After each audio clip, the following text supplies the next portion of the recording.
Welcome back everyone. My name is Sagar and we are back here with another video. So आज है day 6 हमारी Geek Streak series का and चलिए start करते हैं. आज के इस क्वेश्चन का नाम है brackets in matrix chain multiplication. ये काफ़ी फेमस प्रॉब्लम की फॉलोअप क्वेश्चन है जिसका नाम है मैट्रिक्स चेन मल्टीप्लिकेशन. वो बेसिकली डायनेमिक प्रोग्रामिंग की एक फेमस क्वेश्चन है एंड चलिए देखते हैं इसमें क्या है. Given an array P of length N. तो इसमें हमें दो चीज़ें गिवन है, एक एरे हमारा p और उसकी length n and that is used to denote the dimensions of a series of matrices such that dimensions of i. चलो पहले ये देखते हैं हमारा गिवन क्या है, dimension of series of matrices. तो हमें ये जो एरे है हमारे इसके अंदर हमें डायमेंशन ऑफ मैट्रिसेस गिवन होगी. तो हमारी एक मैट्रिक्स की डायमेंशन क्या होती है, उसकी number of row and column. तो हमारा यहाँ पे such that the dimension of ith matrix, तो हमारी जो एक ith मैट्रिक्स होगी उसकी डायमेंशन क्या होगी, ये उसकी नंबर ऑफ रो एंड ये उसकी नंबर ऑफ कॉलम. तो अगर हमें जीरोथ मैट्रिक्स फाइंड करनी है तो उसकी यहाँ पे 1 होगी उसकी number of row and i+1 यानी 0+1 इस इंडेक्स पे होगी उसकी नंबर ऑफ कॉलम. तो 1 × 2 की होगी हमारी पहली मैट्रिक्स. पहली मतलब हमारी इंडेक्स 0 की मैट्रिक्स. तो हमारी 0 इंडेक्स की मैट्रिक्स की डायमेंशन होगी 1 × 2. और अगर हमारी फर्स्ट इंडेक्स की मैट्रिक्स देखें तो उसकी डायमेंशन होगी यहाँ पे 2 × 3, उसके बाद 3 × 4 and 4 × 5. So there are a total of n-1 matrix. Obviously क्योंकि यहाँ पे अगर हमें n5 गिवन होगा तो यहाँ पे 4 ही मैट्रिक्स बन सकती हैं पेयर बना के, 1 2 3 एंड आफ्टर दैट लास्ट 4. उसके बाद यहाँ पे है the problem is not actually to perform the multiplications.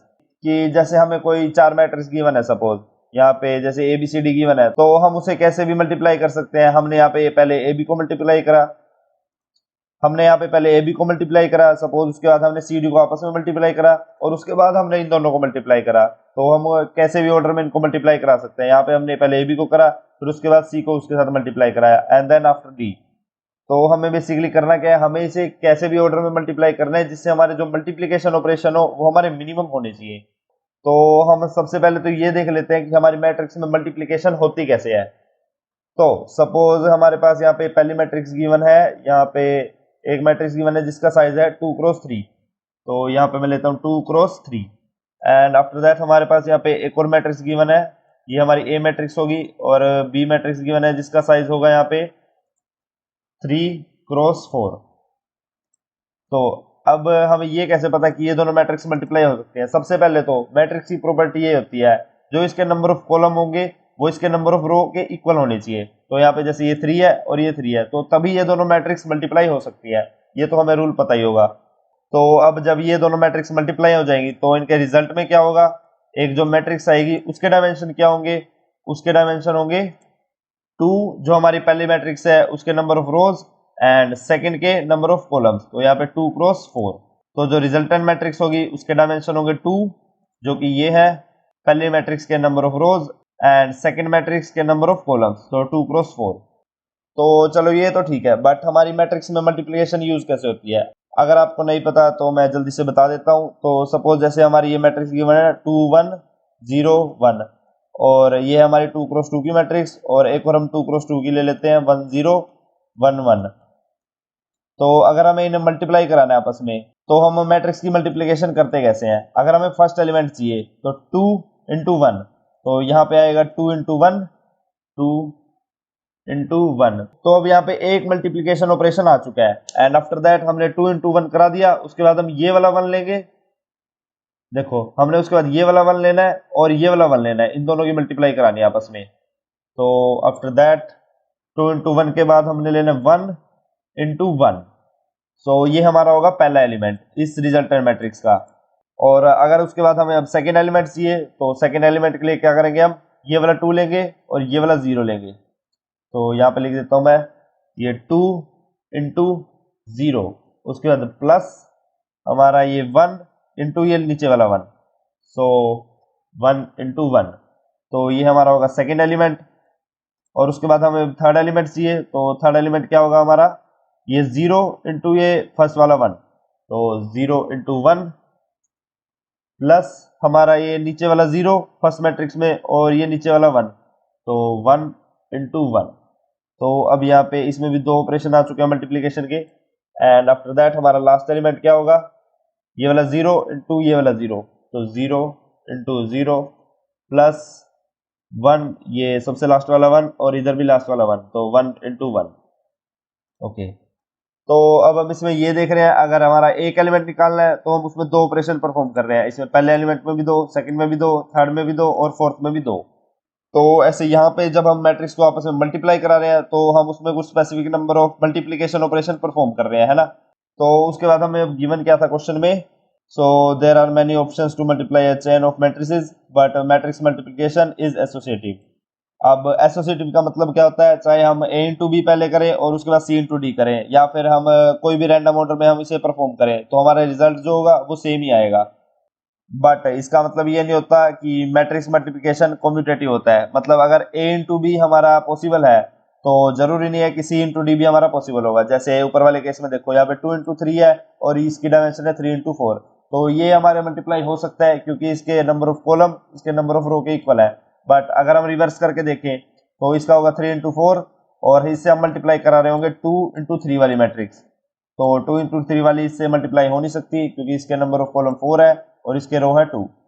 तो ये जस्ट एक मैट्रिक्स की प्रॉपर्टी होती है कि अगर मल्टीप्लाई कराना है तो ये हमारी सेटिस्फाई होनी चाहिए, नंबर ऑफ कॉलम यहाँ पे नंबर ऑफ रो के इक्वल होना चाहिए। तो चलो अब हमें ये चीज भी समझ आ गई है। अब इसके बाद देखते हैं, तो हमें यहाँ पे करना क्या था, हमें मिनिमाइज करना था number of multiplication operations. But हमें ये तो पता ही नहीं है, अगर हमारे पास दो मैट्रिसेस गिवन है तो हम उसमें मल्टीप्लिकेशन ऑपरेशंस काउंट कैसे करेंगे कि उसमें कितने मल्टीप्लाई हो रहे हैं, तो वो चीज भी देख लेते हैं अब। तो सपोज यहाँ पे एक मैं मैट्रिक्स बना लेता हूँ जिसका साइज होगा 2x3, और यहाँ पे एक दूसरी मैट्रिक्स बनाता हूँ जिसका साइज होगा 3x4।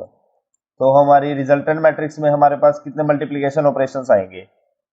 तो अगर हमें अपना पहला एलिमेंट निकालना है अपनी रिजल्टेंट मैट्रिक्स का, तो हम कैसे निकालेंगे। तो सबसे पहले तो इसका साइज होगा यहाँ पे हमारे पास 2x4, यानी कि 2 रोज और 4 कॉलम्स।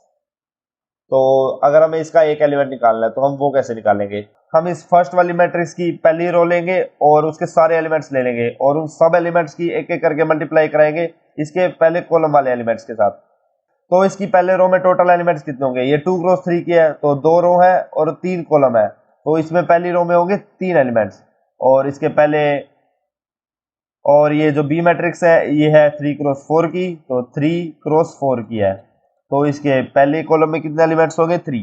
तो जैसे हम नॉर्मल मैट्रिक्स मल्टीप्लिकेशन करते हैं तो यहाँ पे हम 3 एलिमेंट्स की मल्टीप्लिकेशन करा रहे हैं, तो अगर हमें एक एलिमेंट निकालना है तो उसके लिए हमें 3 मल्टीप्लिकेशन परफॉर्म करने पड़ेंगे। तो अगर हमें इसके बाद अब सेकेंड एलिमेंट निकालना है इसका, तो क्या करेंगे, हम इस रो की कराएंगे सेकेंड वाले कॉलम से, है ना। तो पहले वाली इसमें एलिमेंट 3 है और इसमें भी 3 है, तो इसके लिए भी 3 होगा। और अगर इसके बाद हमें इसका थर्ड एलिमेंट निकालना है तो उसके लिए हम सेम करेंगे, इस रो को हम इसकी अगली रो से मल्टीप्लाई करा देंगे अगले कॉलम से, तो यहाँ पे भी 3 होगा और इसके लिए भी सेम ही होगा। तो सभी के लिए हमें 3 ऑपरेशन परफॉर्म कराने पड़ेंगे। तो जब हम ये मैट्रिक्स मल्टीप्लिकेशन करा रहे हैं तो सभी एलिमेंट्स को निकालने के लिए हमें 3 ऑपरेशन परफॉर्म कराने हैं, राइट। और इस मैट्रिक्स का साइज है 2x4, तो इस मैट्रिक्स का टोटल साइज है 2x4, तो इतने इसमें टोटल एलिमेंट है और हर एक एलिमेंट के लिए हम 3 मल्टीप्लिकेशन ऑपरेशन परफॉर्म कर रहे हैं। तो ये होगा हमारा total number of multiplication operation किसी भी दो मैट्रिक्स को मल्टीप्लाई कराने के लिए। तो अब हम ये कैसे निकाल रहे हैं, तो इसके लिए हम लिखेंगे यहाँ पे जो पहली मैट्रिक्स का है उसके यहाँ पे लिखेंगे हम नंबर ऑफ रोज। तो पहले मैट्रिक्स के यहाँ पे 2 थे और उसके बाद हम चाहिए लिख सकते हैं, चाहिए हम ये चीज लिख लेते हैं। उसके बाद यहाँ पे जो दोनों में चीज कॉमन है, तो यहाँ पे पहले मैट्रिक्स के नंबर ऑफ कॉलम यहाँ पे 3 है एंड लास्ट में यहाँ पे सेकंड मैट्रिक्स के नंबर ऑफ कॉलम यानी कि 4, तो 2 इंटू 3 इंटू 4 ये होगा हमारा total number of multiplication operations. तो हमें बस यही चीज मिनिमाइज करनी है हमें जितनी भी गिवन मैट्रिक्सेस होंगी उनके लिए। तो अब हम पहले और कोई चीज देख लेते हैं, हमें ये तो अभी समझ नहीं आएगा क्योंकि इसके लिए हमें काफी कॉम्प्लेक्स ऑपरेशन परफॉर्म करने पड़ेंगे। तो हम पहले ये देख लेते हैं, हमारी जो फर्स्ट मैट्रिक्स होगी उसके डायमेंशन होंगे 1x2 और जो उसके बाद वाली मैट्रिक्स होगी उसके होंगे 2x3 and then next 3x4 and then next 4x5। तो यहाँ पे हमारे n का साइज है 5, तो हमारे पास टोटल मैट्रिक्स होंगी 4। एंड यहाँ पे आंसर कैसे आया, तो इसमें यहाँ पे 4 अल्फाबेट लिख रखे हैं जिसका मतलब है यहाँ पे ये अलग अलग मैट्रिसेस हैं और हमें ये पैरेंथेसिस भी साथ में प्रिंट कराने हैं, हमें स्ट्रिंग रिटर्न करानी है बेसिकली। तो यहाँ पे पैरेंथेसिस का मतलब है हमने पहले ये ए बी मैट्रिक्स को आपस में मल्टीप्लाई कराया, तो उसके बाद हमने ये सी को मल्टीप्लाई कराया ए बी वाली के साथ, एंड लास्ट में हमने ये डी को मल्टीप्लाई कराया। तो जो हमारा ये गिवन डाटा है उसके अकॉर्डिंग हमारी जो ए मैट्रिक्स होगी उसके डायमेंशन होंगे 1x2 और जो बी होगी उसके होंगे 2x3। तो 1x2 और सेकंड के हैं 2x3, तो टोटल नंबर ऑफ मल्टीप्लिकेशंस कितनी हो सकती है 1x2x3। ये अभी हमने चीज देखी है यहाँ पे ये वाली। तो उसके बाद हमारी जो सी मैट्रिक्स है उसके क्या है डायमेंशन, अगर हम जीरो इंडेक्स लेते हैं तो सी के डायमेंशन होंगे 0 1 2। सी है हमारी सेकंड मैट्रिक्स, तो इसके होंगे 3x4। तो हमने पहले ए क्रॉस बी करा लिया था, तो 1x2 इंटू 2x3, तो रिजल्टेंट मैट्रिक्स होगी 1x3 की। और उसके बाद हम मल्टीप्लाई करा रहे हैं 3x4 वाली से, तो 1x3x4। तो बस हम यहाँ पे अपने नंबर ऑफ मल्टीप्लीकेशंस देख रहे हैं और लास्ट में हम अपना इसे मिनिमाइज कर रहे हैं। और जो भी हमारे मिनिमम नंबर ऑफ मल्टीप्लीकेशंस होंगे उसके लिए हमें ये पैटर्न प्रिंट करना है और स्ट्रिंग की फॉर्म में रिटर्न कराना है। तो ये हमारा सेकंड एग्जांपल और कुछ देख लेते हैं। तो यहाँ पे हमें n-1 मैट्रिसेस गिवन होगी और हमें अपर केस अल्फाबेट यूज करने हैं, एंड यहाँ पे एक्सपेक्टेड टाइम कॉम्प्लेक्सिटी है ऑफ n क्यूब। तो हमें अपनी कोई टाइम की टेंशन नहीं लेनी है, बस हमें ये कोड इंप्लीमेंट करना आना चाहिए। एंड उसके बाद space complexity of n square. तो n स्क्वायर से आपको कुछ समझ आ रहा है कि इसमें मैट्रिक्स यूज हो सकती है क्योंकि इसके नाम में भी ऑब्वियसली मैट्रिक्स है। तो वो चीज़ हम आगे देखेंगे हम कैसे कर सकते हैं उसे यूज। तो अब हम इसे सोल्व कैसे करेंगे। सबसे पहले हमारे पास गिवन क्या होगा, कुछ नंबर ऑफ मैट्रिसेस और उनके डायमेंशंस। तो हम वो चीज़ लिख लेते हैं पहले। हमारे हमारे क्वेश्चन में तो ये हमें एक एरे की फॉर्म में गिवन होगा, तो हम डायरेक्ट इसी में से यूज करेंगे, बट एक बार समझने के लिए हम यहाँ पे साइड में लिख लेते हैं। तो अब हमारे पास यहाँ पे 4 मैट्रिसेस गिवन है सपोज, जिनके यहाँ पे कुछ भी रैंडम डायमेंशंस लिए मैंने। तो हमारा क्वेश्चन क्या है, हमें इन चारों की मल्टीप्लाई करनी है और हमें minimum number of multiplication operation चाहिए। तो हम इसको पार्ट्स में डिवाइड करके कर सकते हैं। हम पहले a इंटू बी निकालेंगे, b इंटू सी निकालेंगे, c इंटू डी निकालेंगे और उसमें हम मिनिमम ट्राई कर सकते हैं सबके लिए वैल्यू, राइट। क्योंकि हमें टाइम की कोई दिक्कत नहीं है तो हम सभी केसेस चेक कर सकते हैं एक एक करके। तो सबसे पहले हम a इंटू बी देखते हैं। अगर हमें a इंटू बी निकालना है तो उसके लिए हम क्या करेंगे, हमारी जो a मैट्रिक्स है वो है हमारी 3x4 की, 3x4। और जो हमारी बी मैट्रिक्स है वो है हमारी 4x5 की। तो हमारे इसमें total number of multiplication operation कितने होंगे, ये सेम है, तो 3 इंटू 4 इंटू 5। ये हमने अभी देखा था कैसे होगा। तो a इंटू बी में हमारे टोटल नंबर ऑफ ऑपरेशन होंगे 60। तो हम इसे यहाँ पे लिख लेते हैं। उसके बाद हमें चलो b इंटू डी निकालना है, बी इंटू सी निकालते हैं। और उसके लिए हमारे क्या, तो उसके लिए हमारे पास क्या होगा, यहाँ पे 4 इंटू 5 इंटू 3, तो 5 इंटू 3 15। तो इसका आंसर भी हमारे पास है 60। और उसके बाद हम निकालते हैं यहाँ पे c इंटू डी, और c इंटू डी का आंसर है 5 इंटू 3 इंटू 2, इसका आंसर है हमारे पास 30। तो अब हमारे पास ये आ चुके हैं, a इंटू बी आ गया, b इंटू सी आ गया, c इंटू डी आ गया। तो हमें लास्ट में इन चारों की मल्टीप्लिकेशन निकालनी है। हमने एक एक की तो निकाल लिया, अब दो दो की निकाल के देखते हैं। a इंटू बी इंटू सी, मतलब हमने a भी तो निकाल ली, अब इन तीनों की देखते हैं। तो अब हमें निकालनी है a into B into C, A into B into C.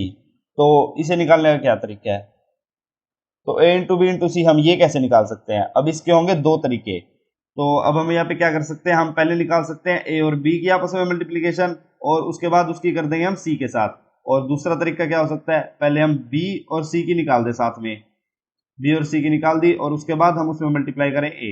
तो यहाँ पे इसके दो तरीके होंगे, ठीक है। तो हम यहाँ पे एक बार लिख लेते हैं ये चीज।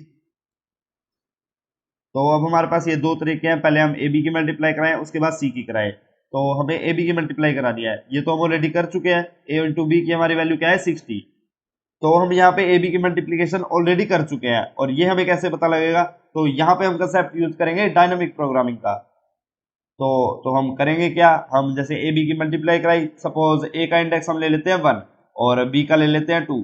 तो हम एक डीपी का 2D एरे बनाएंगे, मैट्रिक्स बनाएंगे, और 1 और 2 इंडेक्स पे, यानी कि जो हमारा यहाँ पे डीपी एरे होगा उसके हम यहाँ पे 1 एंड 2 इंडेक्स पे हम क्या करेंगे, हम ये ए बी वाली वैल्यू स्टोर करा के रखेंगे। तो हमने यहाँ पे 60 स्टोर करा रखा है। तो जब हमें ये दोबारा से चाहिए होगा, यानी कि ए बी की दोबारा हमको मल्टीप्लीकेशन चाहिए, तो हमें ए बी की मल्टीप्लिकेशन चाहिए, तो हमें यानी कि 1 से 2 तक चाहिए, तो हम अपना डायरेक्ट डीपी में से वैल्यू उठा लेंगे। तो हमने यहाँ से 60 उठा ली।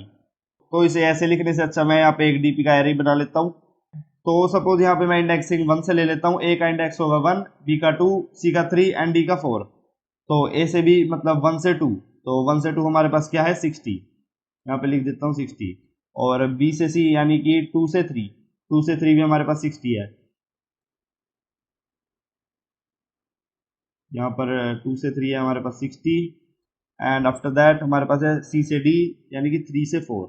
तो 3 से 4 हमारे पास क्या वैल्यू है 30। तो यहाँ पे ये जो डायगोनल वाले एलिमेंट है यहाँ पे सब में 0 आएगा, क्योंकि 1 से 1 तक 1 से 1 की मल्टीप्लाई 1 से 1 यानी ए से ए की मल्टीप्लाई तो हमें करानी ही नहीं है, तो हमें उसमें कोई भी मल्टीप्लिकेशन का नंबर नहीं चाहिए। तो हम यहाँ पे सारों में 0 लिख देते हैं। 2 से 2 के लिए भी 0, 3 से 3 के लिए भी 0 एंड 4 से 4 के लिए भी 0। तो यहाँ पे सारे डायगोनल एलिमेंट्स हो गए 0। और हमें बेसिकली फाइंड क्या करना है, हमें ए से डी फाइंड करना है यानी कि हमें फाइंड करना है 1 से 4 तक। हमें ये वाला इंडेक्स फाइंड करना है 1 से 4 वाला फाइंड करना है, मतलब हमें उसके ऊपर ऑपरेशन करना है, हमें उसे मिनिमाइज करना है। तो जब हम उसे मिनिमाइज कर लेंगे तो वो हमारा सोल्यूशन होगा मैट्रिक्स चेन मल्टीप्लिकेशन का। और जब हम उसका तरीका देख लेंगे कि कैसे हमने सभी को मल्टीप्लाई कराया था, तो वो हमारे जो आज का प्रॉब्लम है उसका सोल्यूशन होगा। तो मिनिमाइज करने के बाद जस्ट हमें उसका सीक्वेंस प्रिंट करना है। तो अब यहाँ पे ये सब वैल्यू लिखती है, तो ये हटा देता हूँ मैं। तो यहाँ पे हमें अब देखना क्या था, हमें पहले चाहिए ए से बी की मल्टीप्लिकेशन।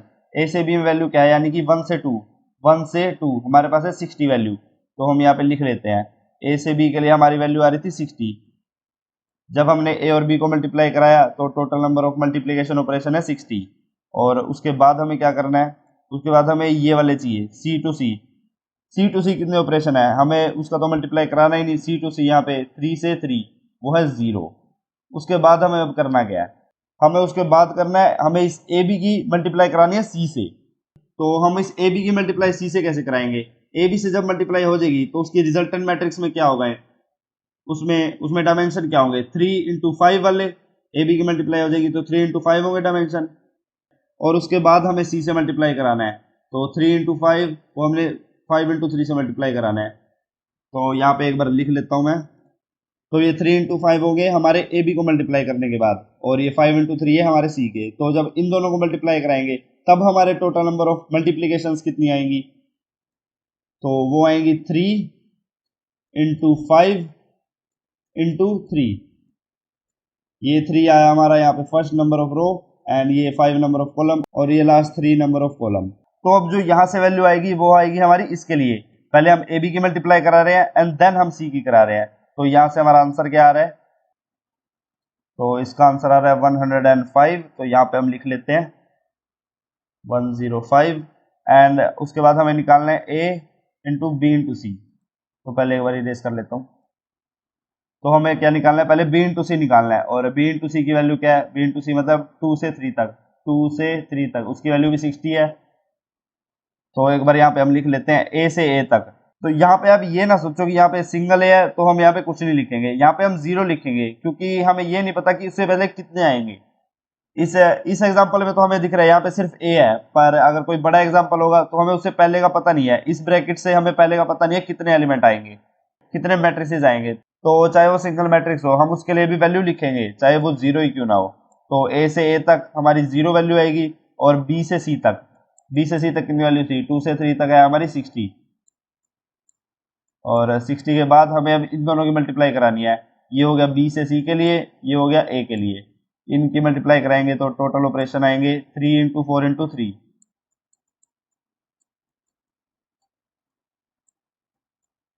तो अब इसका आंसर आ रहा है 96। तो हम यहाँ पे लिखते हैं 96, 96।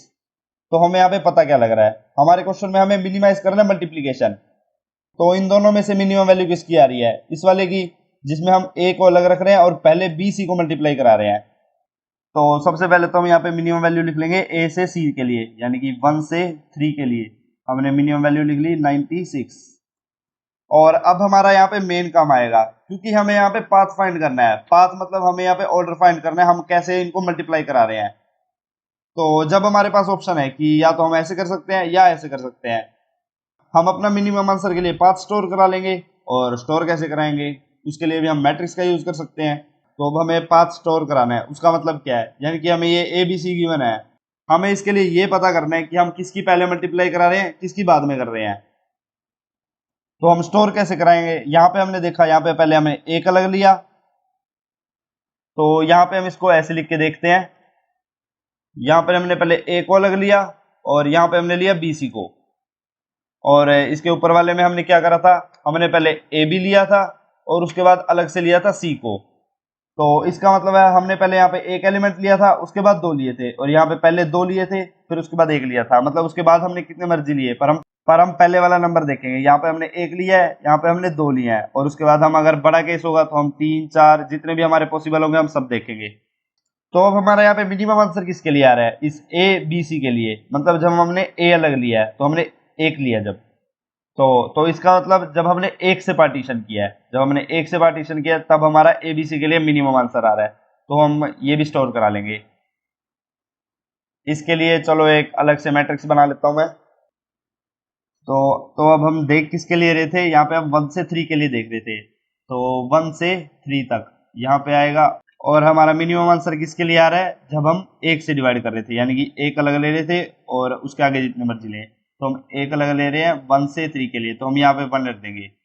तो हमें ये पता लग गया, हमने यहाँ पे 1 से 3 के लिए हमने एक अलग लिया और बाकी दो लिए, क्योंकि 1 से 3 तक के लिए है तो टोटल 3 एलिमेंट है और हमने एक अलग लिया पहले। तो मतलब ये वाला केस हो गया, हमने एक अलग लिया पहले और बाकी अलग दो एलिमेंट है। एलिमेंट से मेरा यहाँ पे मतलब है मैट्रिक्स। तो हमारा 1 से 3 के लिए तो यहाँ पे ऑप्टिमल आंसर आ चुका है। हम इस मैट्रिक्स से देखेंगे 1 से 3 के लिए, यहाँ पे अगर हम ए को अलग रखें और बी सी को मल्टीप्लाई कराएं पहले, तो 1 से 3 के लिए हमारा ऑप्टिमल आंसर आएगा, मतलब मिनिमम नंबर ऑफ मल्टीप्लीकेशन आएगी। तो अब तक हमने करा क्या, पहले हमने ए बी का निकाला, फिर बी सी का निकाला, फिर सी डी का निकाला। हमने दो दो पेयर वाले सारे कॉम्बिनेशन देख लिए, ये दो के पेयर हैं ए बी सी और सी डी। और इसके बाद हमने क्या करा, हमने तीन वाले पेयर देखने स्टार्ट करे, ए बी सी का निकाल लिया, तो अब हम बी सी डी का भी निकाल लेते हैं। मैं जल्दी से निकाल के रख देता हूँ। तो हमारा बी सी डी में ऑप्टिमल आंसर आ रहा है 70, जिसमें हम पहले बी को अलग रख रहे हैं और सी डी की मल्टीप्लाई करा रहे हैं। मतलब इसका मतलब क्या है, बी का इंडेक्स था 2, तो हमने 2 इंडेक्स वाले को अलग रखा और बाकियों को रखा, तो हमारा 2 से 4 बी सी डी, 2 से 4 के लिए हम रखेंगे 2। इस वाले मैट्रिक्स में हम इन मैट्रिसेस का इंडेक्स रख रहे हैं कि हम जिसको अलग रख रहे हैं, जिसको अलग रखने से हमारा ऑप्टिमल आंसर आ रहा है। तो हमने यहाँ पे 2 रखा, मतलब हमने बी को अलग रखा था, जिससे हमारा ऑप्टिमल आंसर आया 2 to 4 के लिए। 2 to 4 मतलब बी सी डी, और बी सी डी के लिए हमने 2 को अलग रखा था। ओके, अब इसके बाद हमने 2 वाले देख लिए, अब 3 वाले भी देख लिए, अब हमें 4 वाला देखना है। तो 4 वाला तो हमारे पास एक ही है यहाँ पे, ए बी सी डी, और हमें यही फाइंड करना है। तो यहाँ पे लिखते हैं हम ए बी सी डी। तो अब ए बी सी डी को फाइंड करने के कितने तरीके होंगे, हम 0 से स्टार्ट करके देखते हैं। हम सबसे पहले ए को अलग रखते हैं, ए को अलग रखा और हमने कैसे भी करके हमने बी सी डी की मल्टीप्लिकेशन करके देखनी है, हमने उसमें से ऑप्टिमल आंसर निकालना है। और इसके बाद हम क्या करेंगे, इसके बाद हम ए बी को साथ में रख के देख लेते हैं। ए बी को साथ में रख लिया और सी डी को अलग रख लिया, और दोनों तरफ से ऑप्टिमल आंसर निकालेंगे और फिर इनकी मल्टीप्लिकेशन कराएंगे। तो यहाँ पे हमने ए बी को अलग रखा था, तो उसे भी ब्रैकेट में रख लेते हैं। एक बार हमने एक एलिमेंट ले लिया, उसके बाद दो ले लिए, उसके बाद हम 3 लेके देख लेते हैं। और 4 हम नहीं ले सकते क्योंकि 4 के लिए तो हमने आंसर ही निकालना है। तो 3 में ए बी सी को हम ऑप्टिमल आंसर निकाल लेंगे और उसके बाद डी की अलग से मल्टीप्लाई कराएंगे उसके बाद। तो अब हमारे पास ये 3 केस हैं। पहले हम इसमें ए को अलग रखेंगे और बी सी डी में से जैसे भी करके ऑप्टिमल आंसर निकाल लेंगे। वो इसके अंदर हम बाद में जाके देखेंगे कि इसके अंदर हमने कैसे जाके मल्टीप्लाई करा था, पहले बी को करा था, सी को करा था, या कैसे भी करा था। और उसके बाद हम यहाँ पे देखेंगे, हम ए बी को मल्टीप्लाई कराएंगे और सी डी को कराएंगे, उसके बाद इन दोनों को मर्ज कर देंगे, मतलब उसके बाद इन दोनों को मल्टीप्लाई कराएंगे। और इसमें क्या था, थर्ड में हम ए बी सी में जैसे मर्जी कराएंगे और उसके बाद हम डी को मल्टीप्लाई कराएंगे। तो ए के लिए हमारे पास आंसर क्या है, ए से ए के लिए हमारे पास है 0, 1 से 1 के लिए 0। और बी सी डी के लिए हमारे पास ऑप्टिमल आंसर ऑलरेडी पड़ा है, क्योंकि यहाँ पे हम डायनामिक प्रोग्रामिंग का यूज कर रहे हैं, और डायनामिक प्रोग्रामिंग मतलब ऑप्टिमल सब स्ट्रक्चर। हमारे पास हमारी सब प्रॉब्लम्स के लिए भी ऑप्टिमल आंसर पड़ा हुआ है ऑलरेडी। तो बी सी डी मतलब 2 to 4, 2 to 4 के लिए हमारा ऑप्टिमल आंसर है 70। तो 2 to 4 के लिए हमारे पास यहाँ पे 70 पड़ा है, और इसके बाद हम इन दोनों की मल्टीप्लाई कराएंगे इन दोनों के लिए। तो जब हम बी सी डी की मल्टीप्लाई कराएंगे तो हमारे पास लास्ट में बचेगा 4 into 2, तो 4 into 2, और यहाँ पे है 3 into 4, तो यहाँ पे आएगा 3 4 मल्टीप्लाई बाय 2, और इसका आंसर आएगा, तो इसका आंसर यहाँ पे 94 आ रहा है, यहाँ पे अलग से लिख लेते हैं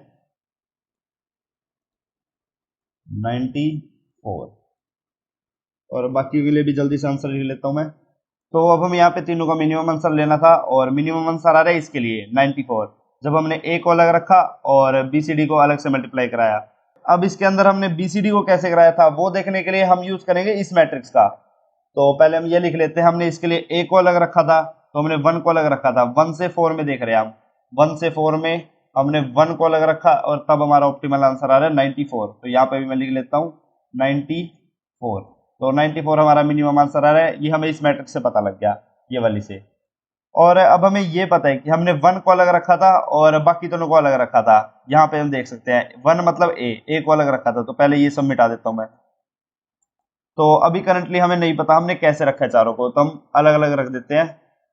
तो अभी ये ABCD ऐसे ही पड़ा हुआ है, और लास्ट में तो ब्रैकेट आएगा ही। तो अभी हमें ये नहीं पता हमने कैसे मल्टीप्लाई कराया है, तो हम यहाँ लास्ट से देखना ट्राई करेंगे। हमें निकालना क्या है, 1 to 4 के लिए निकालना है। तो पहले हम 1 4 के लिए देखेंगे। हमने लास्ट में क्या करा है, हमने 1 लिखा है, 1 का मतलब है हमने 1 से डिवाइड करा था, 1 से डिवाइड करा था मतलब 1 को अलग रखा था। 1 यहाँ पे ए है, तो हम ए को अलग रखे हुए हैं, तो हमने ए को अलग रखा हुआ है, तो ए को अलग रखा हुआ है, और बीसीडी को अलग रखा हुआ है। अब बीसीडी में अंदर कैसे करना है वो भी इसके बाद जाके देखेंगे। अब हमारा 1 अलग हो गया और बीसीडी अलग हो गया। अब बीसीडी क्या है, 2 to 4, और 2 to 4 मतलब इस मैट्रिक्स में देखेंगे हम 2 to 4, 2 to 4 में हमने रखा था 2 को अलग। अब यहाँ पे हमारी वैल्यू है 2, और 2 मतलब हमारा बी, तो हम इसमें हम बी को अलग रखेंगे, बी को हमने अलग रख दिया, और उसके बाद यहाँ पे सी डी अलग है। तो अब यहाँ पे हमारा आंसर तो आ चुका है, यहाँ पे सी डी की मल्टीप्लाई होगी, फिर उसके बाद डी के साथ होगी इनकी मल्टीप्लाई, और उसके बाद लास्ट में जाके होगी ए की। तो यहाँ पे अगर मैं इसको सिंप्लीफाई करके लिखूँ थोड़ा, तो हमें ये लास्ट में ऐसे करके प्रिंट कराना होगा। सबसे पहले हमारा ब्रैकेट है सी डी के लिए, सबसे पहले सी डी मल्टीप्लाई होगा, उसके बाद उसके साथ बी मल्टीप्लाई होगा, एंड लास्ट में ए मल्टीप्लाई होगा। हमें ये आंसर प्रिंट कराना होगा स्ट्रिंग की फॉर्म में। तो मैं यहाँ पे एक और चीज आपको दिखाना चाहता हूँ कि जब हम अपना सोल्यूशन निकाल रहे थे दो मैट्रिक्स को मल्टीप्लाई करने के लिए, तो हम क्या लिख रहे थे, तो दो मैट्रिक्स को मल्टीप्लाई कराने के लिए हम क्या लिख रहे थे कि हम डायरेक्टली लिख रहे थे 3 into 4 into 5, अगर हम ए बी की मल्टीप्लाई कराएं तो into 5, पर हमें ये ऐसा नहीं लिखना है। हमें अपना कोड जनरल बनाना है, और अगर हम 2 की मल्टीप्लाई करा रहे हैं तो हम ऐसा लिख रहे हैं। पर हम जब 3 की मल्टीप्लाई करा रहे थे, 3 की मल्टीप्लाई के टाइम हमने क्या रखा था, पहले हमने ए को रखा था, फिर हमने बी सी को मल्टीप्लाई कराया था, और एक अलग, और इसके बाद वाले केस में हमने ए बी को रखा था, और उसके बाद हमने सी को मल्टीप्लाई कराया था। हमने कुछ ऐसा करा था, और इसके लिए हम क्या कर रहे थे, इसके लिए हम क्या लिख रहे थे, ए को अलग रखा है तो उसके लिए हम 0 लिख रहे थे, प्लस उसके बाद कोई वैल्यू लिख रहे थे जो हमने बीसी से मल्टीप्लाई करके आई थी। तो जैसे बीसी से मल्टीप्लाई करके आई थी 60, और उसके बाद हम ये चीज लिख रहे थे मल्टीप्लाई वाली, तो हमने ये वैल्यूज प्लस करनी है। मतलब यहाँ पे हमने दो पार्ट्स में डिवाइड करा था इसको, ए और बी सी, तो यहाँ पे हमने ए के लिए लिखा, यहाँ पे हमने बी सी के लिए लिखा, और फिर इन दोनों की मल्टीप्लाई कराई। तो अगर हम 3 के लिए ऐसा कर रहे हैं तो हम 2 के लिए भी ऐसा ही लिखेंगे। तो 2 के लिए हम लिखेंगे, अगर हमने ए से बी की मल्टीप्लाई करानी है तो पहले हम ए की ए से मल्टीप्लाई कराएंगे, ए की ए से मल्टीप्लाई कराएंगे तो यहाँ पे उसका आंसर आएगा 0, और बी की बी से मल्टीप्लाई कराएंगे तो उसका आंसर भी आएगा 0, एंड प्लस फिर उसके बाद इन दोनों की मल्टीप्लाई कराएंगे, यानी कि 3 into 4 into 5। तो इसके बाद जो भी ये सम करके टोटल आंसर आएगा हम उसे यहाँ पे स्टोर करा रहे हैं, और उसके बाद यहाँ पे हम क्या स्टोर कराएंगे इसके लिए, तो हम इस ए बी के लिए स्टोर कराएंगे इस ए का इंडेक्स। क्यों, क्योंकि जब हम ये चीज जनरलाइज करेंगे तो ये ए का इंडेक्स जैसे है आई, और हम किसी के पे इसको पार्टीशन कर रहे हैं, तो यहाँ पे मैं लिख लेता हूँ के, तो यहाँ पे जो इंडेक्स होगा वो होगा k+1, और लास्ट में बी का इंडेक्स होगा जे। अब ये चीज मैंने कैसे लिखी है, तो जब हम ये एबीसी वाला एग्जांपल देखेंगे, इसमें हमने इसको दो पार्ट में डिवाइड करा था, ए बी और फिर सी। तो ए का इंडेक्स क्या है 1, तो और हमने पार्ट कहाँ तक किया 2, तो आई की वैल्यू होगी 1, के की वैल्यू हो गई 2, के मतलब जहां से हमने पार्ट किया उसको, और उसके बाद ये है सी अकेला, तो इसका मतलब है 3 से 3, तो 1 से 2 एंड 3 से 3, तो इसको हमने दो पार्ट में डिवाइड करा था। तो इसका मतलब है जो आई है हमारा वो है 1, क्योंकि ए और बी से डिवाइड, क्योंकि हमने यहाँ पे ए और बी को अलग रखा था, तो यहाँ पे आई हो गया 1, और जहां से पार्टीशन करा मतलब के हो गया 2, और जो अगला पार्टीशन होगा वो हमारा k+1 से स्टार्ट होगा और j तक जाएगा। जैसे ये था हमारा i से j तक, 1 से 3 तक था ये हमारा, i होगा 1, j होगा हमारा 3।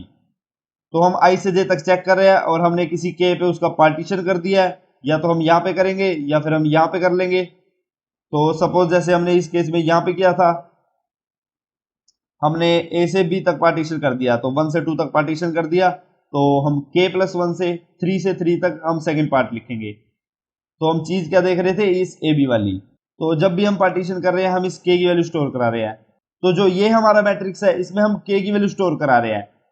हमारा हमारा 1 से 3 के लिए ऑप्टिमल आंसर आया था जब हमने 1 को अलग रखा था, मतलब जब हमने 1 से पार्टीशन किया था। यहाँ पे 1 1 रखा था और यहाँ पे 2 से 3 लिया था अलग। 2 से 3 मतलब BC को अलग लिया और 1 1 अलग रखा। तो इसमें हमने k की वैल्यू स्टोर कराई है, ये 1, यहाँ पे ये k की वैल्यू है। तो यहाँ पे हम डायरेक्ट k की वैल्यू स्टोर कराते जा रहे हैं। और अगर 2 से 4 के लिए देखें, एक बार ये क्लियर कर देता हूँ। तो 2 से 4 के लिए हमारे आए 2, तो 2 से 4 मतलब BCD। अब BCD में हमारा आंसर आ रहा था जब हमने B को अलग रखा और पहले CD की मल्टीप्लाई कराई थी। तो हमने B को अलग रखा था और CD की मल्टीप्लाई कराई थी, CD। तो हमारा पार्टीशन कैसा था, यहाँ पे B का इंडेक्स है 2 और यहाँ पे भी आएगा 2 और यहाँ पे आएगा 3 से 4। तो हमने 3 4 को अलग रखा, C मतलब 3, D मतलब 4, 3 4 को हमने अलग रखा, तो ये हो गया k+1 और J, और ये हो गया हमारा I से K तक। ये यहाँ पे अलग रखा था हमने B को। तो हम यहाँ पे स्टोर करा रहे हैं डायरेक्ट k की वैल्यू। तो आई होप अब ये चीज समझ आ गई होगी। तो अगर अब हम बात करें a से b रखने की, तो a से b हम क्या करते थे, तो अगर हम a और b की मल्टीप्लाई कर रहे हैं तो हम क्या लिख रहे हैं यहाँ पे, a से a तक, मतलब 1 से 1 तक।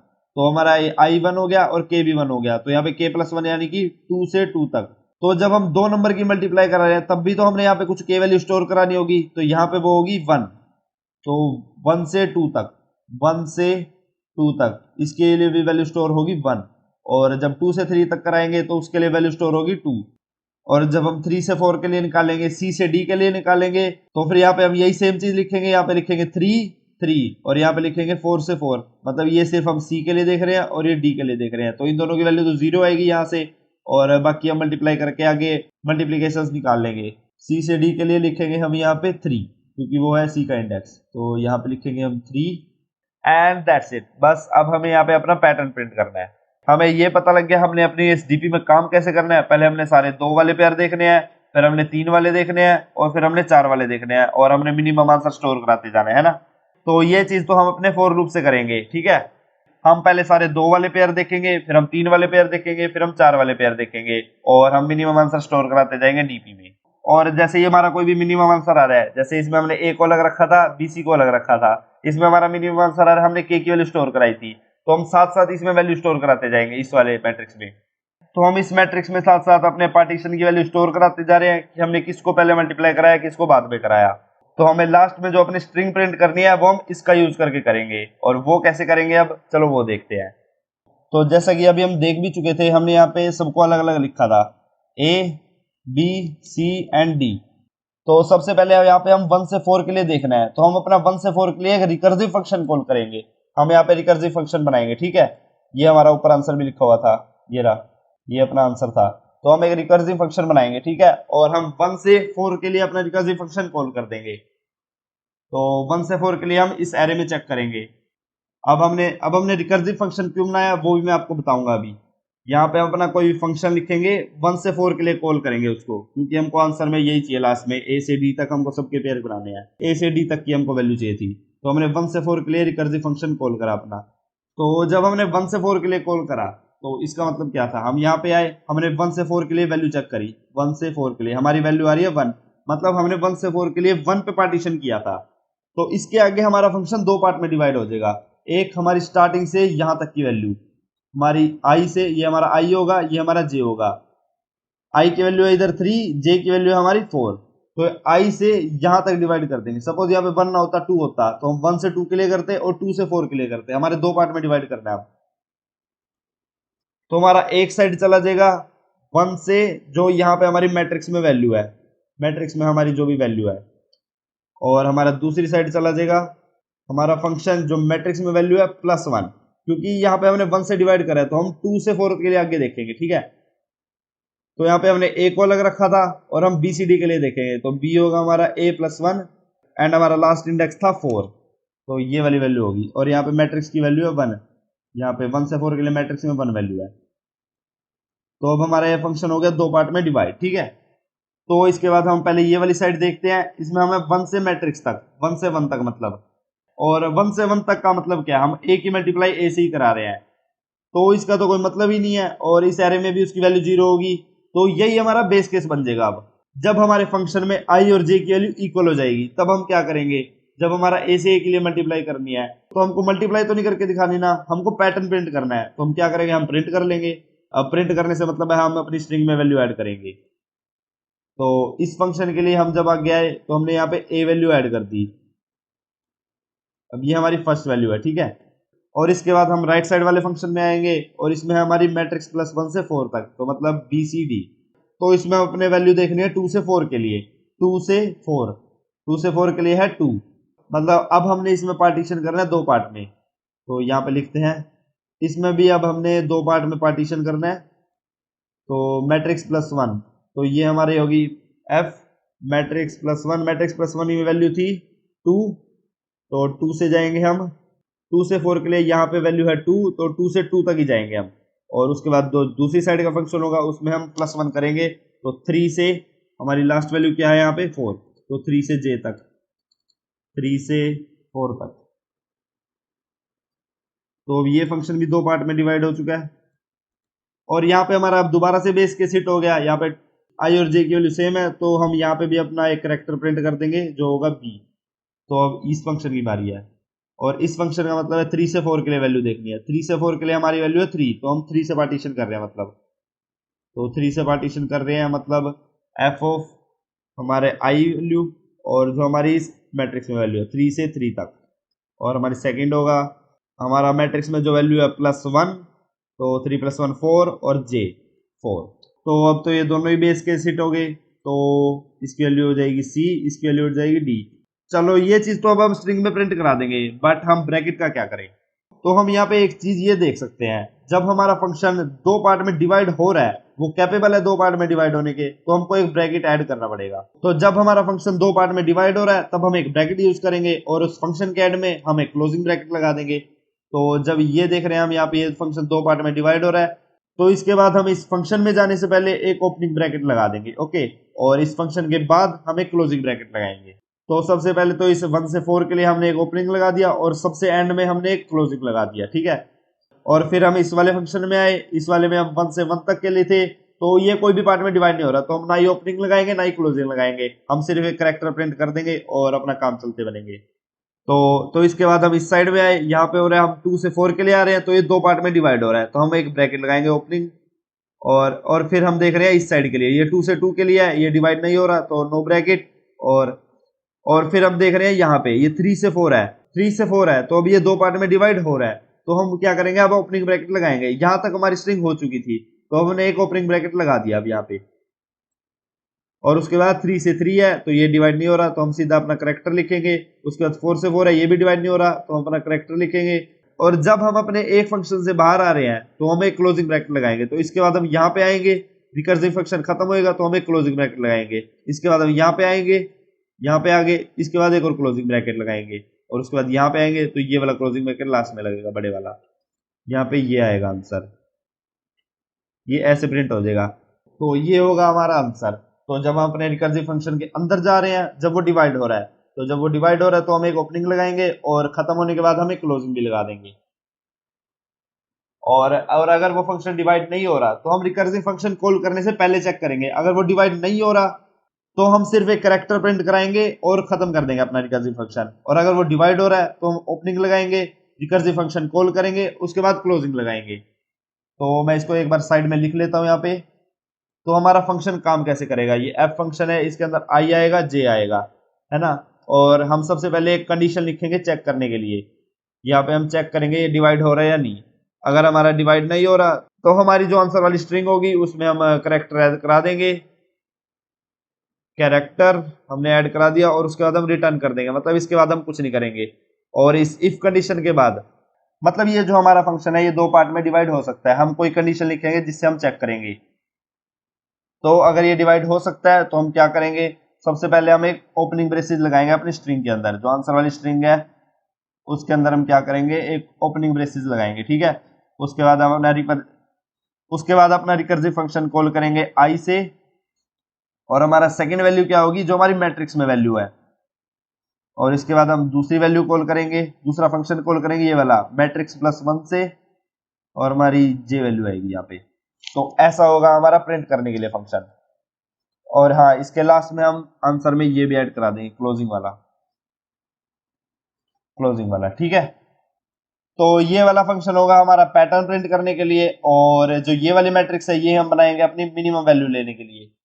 तो चलो अब सीधा कोड करते हैं।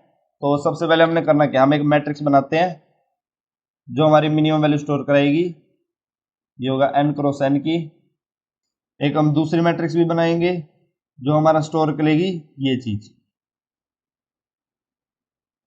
इसको हम कह देते हैं पाथ मैट्रिक्स, और ये भी होगी n क्रॉस n की। अब हमारा सबसे पहले काम क्या था, हम क्या कर रहे थे, यहाँ से हम 2 के पेयर देख रहे थे सभी, फिर हम 3 के पेयर देख रहे थे, फिर हम 4 के पेयर देख रहे थे। तो हमने सभी पेयर देखने 2 से लेके अपने n तक, नहीं n-1 तक। अगर हमारी 4 मैट्रिक्स है तो हम n-1 तक देखेंगे। तो हम एक लूप चला लेते हैं 2 से n तक। हमें पेयर कितनों के चेक करने हैं, 2 से अपना पेयर लेस देन n तक जाना है, और पेयर इंक्रीज करते रहेंगे। हमने पहले पेयर 2 का देखना है, ठीक है। तो ये लूप हमारा ये काम करेगा, हम पहले पेयर 2 का देखेंगे, फिर 3 का देखेंगे, फिर 4 का देखेंगे, और अंदर उसी हिसाब से हम वैल्यू स्टोर कराते जाएंगे। और अब इसके बाद क्या करना है, हमने इसके बाद देखना है, पहले हमने ये वाला पेयर देखना है, उसके बाद हमने ये वाला पेयर देखना है, फिर ये वाला देखना है। तो हमने 2-2 के पेयर देखने हैं, पर हमने इंडेक्सिंग भी अब देखनी है। तो हमारी ये जो विंडो है इसका साइज 2 होना चाहिए, और ये अपनी 0 से स्टार्ट होनी चाहिए, मतलब अगर हम इसको 1 ले लें तो ये 1 से स्टार्ट होनी चाहिए। तो हम 1 लेके ही चलते हैं। तो 4, मैं इसको आई ले लेता हूँ, ये हमारा स्टार्टिंग इंडेक्स होगा, ये 1 से। अब इसकी लिमिट क्या होगी, ये जाएगा यहाँ तक जाएगा, ये 1 से 3 तक जाएगा। अब 3 तक कैसे लिखेंगे हम इसको, तो ये जो हमारा आई है ये ए से स्टार्ट हो रहा है, और ये इसके जो एंड होगा ये हमारा वेरी करेगा लेंथ के अकॉर्डिंग। तो अभी हमारी लेंथ 2 है, तो हमारा आई सी तक जा सकता है, क्योंकि हमारा लास्ट में होगा सी डी।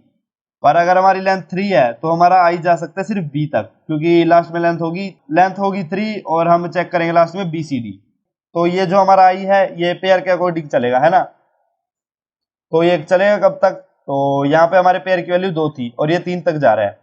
तो हमें ये चीज पता है, हमारे पास एक गिवन n भी है, तो हमें ये पता है n-1 हमारे पास टोटल नंबर ऑफ मैट्रिक्स होंगी। तो यहाँ पे अगर हमारे पास n5 है, यहाँ पे हमारे पास 4 मैट्रिसेस होंगी, है ना। तो अब हम इसको लिख क्या सकते हैं, हमारा जो i होगा वो लेस देन इक्वल टू होगा n माइनस पेयर की, एंड i प्लस प्लस। तो अब ये चीज चेक करते हैं हम, ये क्या है n माइनस पेयर। तो हमारे n की वैल्यू है स्टार्टिंग में 5, और पेयर है हमारा 2 का, तो 5 माइनस 2, 5 माइनस 2 मतलब 3। तो हमारी जो i की वैल्यू है तो वो 1 से 3 तक जाएगी। हम 1 बेस्ड इंडेक्सिंग ले रहे हैं, याद रखना। हमारी 1 से a से c तक जाएगी, 1 से 3 तक जाएगी, ठीक है। अगर हमारे पेयर की लेंथ 2 है, और उसके बाद हमने अब j की वैल्यू ले लेनी है, j होगा हमारा एंड, तो वो होगा हमारा j की वैल्यू क्लियरली क्या होगी, जो हमारी i वैल्यू है उससे हम आगे टाइम्स जाएंगे, pair times i plus j और -1। तो -1 हमने क्यों करा, तो क्योंकि i की वैल्यू 1 है हमारी, और पेयर है हमारा 2 लेंथ का, तो 1 प्लस 2 करेंगे तो हमारा 3 हो जाएगा, इसलिए हम -1 कर रहे हैं ताकि वो 2 लेंथ का रहे। i प्लस यहाँ पे पेयर लिखना था, i प्लस पेयर। तो अब हम कहाँ तक पहुंच गए, हमारे पास i j की वैल्यू आ गई और पेयर की वैल्यू आ गई। हमारे पास ये 2 वाले पेयर आ गए, और 3 वाले पेयर आ गए, और 4 वाले पेयर आ गए। पर अब हम अपनी कैलकुलेशन में क्या कर रहे थे, अगर हमने a से c तक का निकालना है, एक बार इसको इरेज कर देता हूँ। जब हम a से c तक निकाल रहे थे तो हम सारे पेयर चेक कर रहे थे। अब पेयर चेक करने से क्या मतलब है, पहले हम a को अलग रखेंगे और bc को चेक करेंगे। पहले हमने a को अलग रखा, यानी कि एक का पेयर बनाया, और bc को अलग रखा, और उसके बाद हम क्या कर रहे हैं, ab को रख रहे हैं और c को अलग रख रहे हैं। ये था हमारा 3 वाला केस। अगर हमारा सोच लो 5 वाला केस है, तो हम पहले एक को अलग रखेंगे और बाकी 4 के लिए चेक करेंगे, और उसके बाद हम 2 को अलग रखेंगे और बाकी 3 के लिए करेंगे, फिर हम 3 को अलग रखेंगे और लास्ट वाले 2 के लिए करेंगे, फिर 4 एंड 1। तो अब हमको जरूरत है एक और लूप की, क्योंकि हम ये चेक करेंगे। अब हम इस लूप से ये चेक करेंगे कि हम अलग कितने रख रहे हैं। हम यहाँ पे यूज करेंगे वो k वाली टर्म का, कि हम i से k तक जा रहे हैं, फिर k+1 से j तक जा रहे हैं, वो वाली चीज। तो हम एक और लूप चलाते हैं यहाँ पे 4k। तो k हमारी वैल्यू कहाँ से स्टार्ट होगी, तो हम 1 से 1 तक भी ले रहे थे, तो k की वैल्यू i के इक्वल हो सकती है, तो i से स्टार्ट करेंगे, और k की वैल्यू जाएगी कहाँ तक, तो k की वैल्यू जाएगी हमारी j-1 तक। अब j-1 तक क्यों जाएगी, क्योंकि हम जब डिवाइड कर रहे थे, आपको याद होगा, हम यहाँ पे लिख रहे थे i, फिर लिख रहे थे k, और फिर हम लिख रहे थे k+1 से j तक, k+1 से j तक, है ना। तो अगर हमारी k की वैल्यू इक्वल हो गई j के, अगर k j के इक्वल हो गया, तो k+1 तो बड़ा हो जाएगा j से, तो हमारा k j के इक्वल नहीं हो सकता, तो k should be less than equal to j-1, या फिर हम लिख सकते हैं k should be less than j। तो अब हमें क्या करना है, हमें एक वैल्यू लेनी है जो होगा नंबर ऑफ मल्टीप्लीकेशन। तो अब इसे टेम्प लिख देते, और हम इसे निकाल कैसे रहे थे, हम मैट्रिक्स में से वैल्यू ले रहे थे। हम ये जो हमारी डीपी वाली मैट्रिक्स है, इसको मैं मिनिमम की जगह डीपी लिख देता हूँ। हमारी ये जो डीपी वाली मैट्रिक्स है, इसमें से हम वैल्यू ले रहे थे। सबसे पहले तो सभी इंडेक्स पे वैल्यू 0 होंगी, तो हम कर क्या रहे थे, हम पार्ट्स में डिवाइड कर रहे थे उसे, हम i से k तक पार्ट में डिवाइड कर रहे थे, फिर k+1 से j तक। तो हम मैट्रिक्स में से वैल्यू लेंगे, डीपी वाले मैट्रिक्स से i से k तक की वैल्यू लेंगे, और प्लस करेंगे फिर k+1 से j तक की। तो अब हमने दो वैल्यू ले ली, ये 0 भी हो सकती हैं, और इसके अकॉर्डिंग कोई और वैल्यूज भी हो सकती हैं। और उसके बाद हम क्या कर रहे थे, हम तीसरी टर्म ले रहे थे हमारी मैट्रिक्स की मल्टीप्लाई करा के, जैसे 3 4 और 4 5 है, तो 3 × 4 × 5 कर रहे थे, है ना। तो अब ये वाली वैल्यूज कहाँ से आएगी, जो हमारी मैट्रिक्स की डायमेंशन है, ये आएगी हमारी गिवन एरे से, जो ये हमारा p गिवन है, इसमें हमारी मैट्रिक्स की डायमेंशंस गिवन होगी। तो हमें करना क्या है, हमें ये ith वैल्यू लेनी है, kth वैल्यू लेनी है, और jth वैल्यू लेनी है। तो हमें ith वैल्यू लेनी है, अगर हमारी मैट्रिक्स का इंडेक्स है 1, तो हमारा मैट्रिक्स का इंडेक्स है यहाँ पे 1, हम 1 से इंडेक्सिंग स्टार्ट कर रहे हैं, बट जो हमारे क्वेश्चन में गिवन है वो है 0 बेस्ड इंडेक्सिंग। अगर हमें 0th मैट्रिक्स के डायमेंशन चाहिए, तो वो होंगे 0 पे और 0+1 पे, मतलब i+1 पे होंगे। बट हम इसे ऐसे भी कह सकते हैं, अगर हमें i+1 चाहिए, तो वो होगा i पे और i-1 वाले पे। तो अगर हम इसे 1 बेस्ड इंडेक्सिंग से देखें, तो अगर हमें फर्स्ट मैट्रिक्स चाहिए, तो उसके डायमेंशन होंगे फर्स्ट पे और 0th पे। अगर हमें सेकंड चाहिए, तो उसके होंगे सेकंड इंडेक्स पे और 0th इंडेक्स पे। अगर हमें फोर्थ मैट्रिक्स चाहिए, तो उसके डायमेंशन होंगे फोर्थ इंडेक्स पे और 4-1 यानी 3 इंडेक्स पे। तो हमें फर्स्ट मैट्रिक्स चाहिए थी अभी, और हमें फर्स्ट मैट्रिक्स की रो चाहिए थी, तो रो होगी उसके -1 वाले इंडेक्स पे।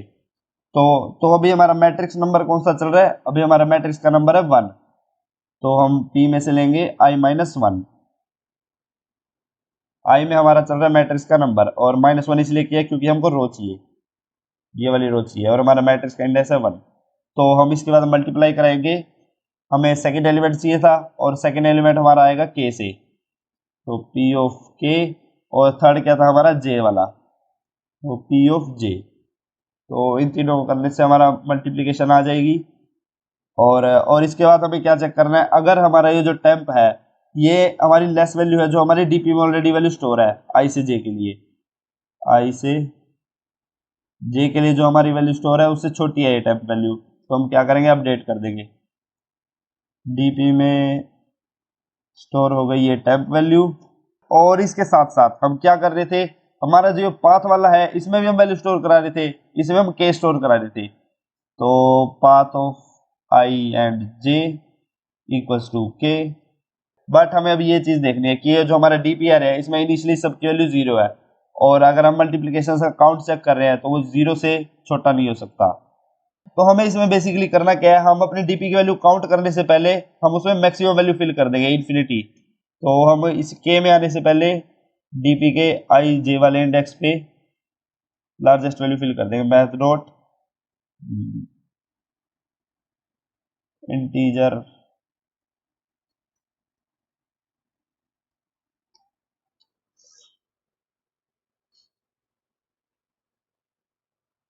तो इससे हमारे डीपी में मैक्सिमम वैल्यू फिल हो जाएगी, और हम उसके बाद चेक करेंगे क्या हम ए को अलग रख के मिनिमम वैल्यू ले रहे हैं, हम बी को अलग रख के ले रहे हैं, और वो सब हम चेक करते रहेंगे, और उसी हिसाब से हम अपने पाथ में वैल्यू स्टोर करा लेंगे। तो अब हमारे पास ये मैट्रिक्स भी आ गई है, और ये मैट्रिक्स भी आ चुकी है, क्योंकि हम मिनिमम वैल्यू स्टोर करा रहे हैं, तो हमारे पास ये सेम आउटपुट आ चुका है अब। तो अब इसके बाद हमने करना क्या है, हमने ये चीज चलानी है, अब हमें प्रिंट कराना है। तो प्रिंट कराने के लिए हम ग्लोबल वेरिएबल बना लेते हैं, एक हमें करेक्टर चाहिए जो कि होगा हमारा मैट्रिक्स, इसे हम इनिशियलाइज करा देते हैं ए से। मैट्रिक्स हमारा ए करेक्टर से इनिशियलाइज होगा, और एक हम स्ट्रिंग बना लेते हैं, स्ट्रिंग जो कि स्टोर करेगा हमारा आंसर।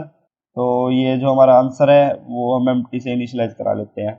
और इस लूप के बाद हमें क्या करना है, हमें अपना एक फंक्शन बना लेना है जिसका नाम दे देते हैं, कोई भी नाम दे सकते हैं, DFS लिख देता हूं मैं। और इसके अंदर हमें अपना आई पास कराना है। आई क्या होगा हमारा 1, क्योंकि हमें 1 से लेके अपनी n-1 मैट्रिक्स है हमारे पास टोटल। तो हमें यहाँ पे टोटल पाथ फाइंड करना था A से D तक के लिए, और A से D मतलब 1 से n-1 के लिए। n-1 हमारे पास टोटल नंबर ऑफ मैट्रिक्स होंगी, और इसके बाद हम अपना ये पाथ वाला मैट्रिक्स भी इसमें डाल देंगे बस। और तो उसी लास्ट में हम रिटर्न करा देंगे अपना आंसर स्ट्रिंग। और अब ये वाला DFS बनाते हैं, void DFS I J and this array path। तो अब हमारा बेस केस क्या होगा, हमारा बेस केस था जब हमारा I और J इक्वल है। याद होगा, थोड़ा रिवाइंड करके देखना है, जब हमारा IJ होगा, जब हमारा IJ इक्वल होगा तो हमारा ये बेस केस था। जब हमारा I और J इक्वल होगा तो हम क्या कह रहे थे, हम सीधा वो करेक्टर प्रिंट करा रहे थे, करेक्टर को हम यहाँ पे स्ट्रिंग में ऐड कर रहे थे। तो आंसर प्लस इक्वल टू हमारा जो करेक्टर है उसका नाम है यहाँ पे मैट्रिक्स, और इसके बाद हम मैट्रिक्स को इंक्रीज कर देंगे क्योंकि ए अब हमारा बी बन गया। ए की तो अब जरूरत नहीं है, तो अगली बार हम इस वाले करेक्टर को ऐड कराएंगे जो अब हमारा बी बन चुका है, और उसके बाद ये हमारा सी बन जाएगा, डी बन जाएगा, ये इंक्रीज होता रहेगा। और इसके बाद हम डायरेक्ट रिटर्न करा रहे हैं, ठीक है। ये चीज हम देख चुके हैं, यहाँ पे हम अपना आंसर में करेक्टर ऐड कर रहे हैं और रिटर्न करा रहे हैं, ठीक है। और उसके बाद हमें आंसर में अपनी ओपनिंग ब्रेसेस ऐड करनी है। ये सारी चीज हम समझ चुके हैं, थोड़ा वीडियो रिवाइंड करके देख लेना। आंसर में अब हम ऐड करा रहे हैं ओपनिंग ब्रेसेस, एंड उसके बाद हम क्या कर रहे हैं, हम अपना ये फंक्शन कॉल कर रहे हैं आई प्लस मैट्रिक्स में जो वैल्यू है। तो हम DFS फंक्शन कॉल करेंगे, आई होगा हमारा आई, और जे होगा हमारा जो हमारी पाथ वाली मैट्रिक्स में वैल्यू पड़ी है। पाथ वाले मैट्रिक्स में कहाँ पे वैल्यू पड़ी होगी, इसी इंडेक्स पे, IJ वाले इंडेक्स पे वैल्यू पड़ी होगी। और ये मैट्रिक्स एज इट इज। और इसके बाद हम दूसरी बार हम क्या कॉल करेंगे, मैट्रिक्स में जो वैल्यू है +1 एंड जे। तो पाथ ऑफ IJ पे जो वैल्यू पड़ी है +1, और जे हमारा होगा यही जे ही होगा, एंड ये पाथ। और उसके बाद हम अपने आंसर में ये क्लोजिंग ब्रेसेस भी ऐड करेंगे, आंसर प्लस इक्वल टू ये closing, and I hope everything is correct. Okay, so हमारा ये वाला फंक्शन स्टैटिक है, तो हमें बाकी चीजें भी स्टैटिक बनानी पड़ेंगी। स्टैटिक, तो दैट इज इट, ये अब करेक्ट आंसर है। हम एक बार सबमिट कर देते हैं।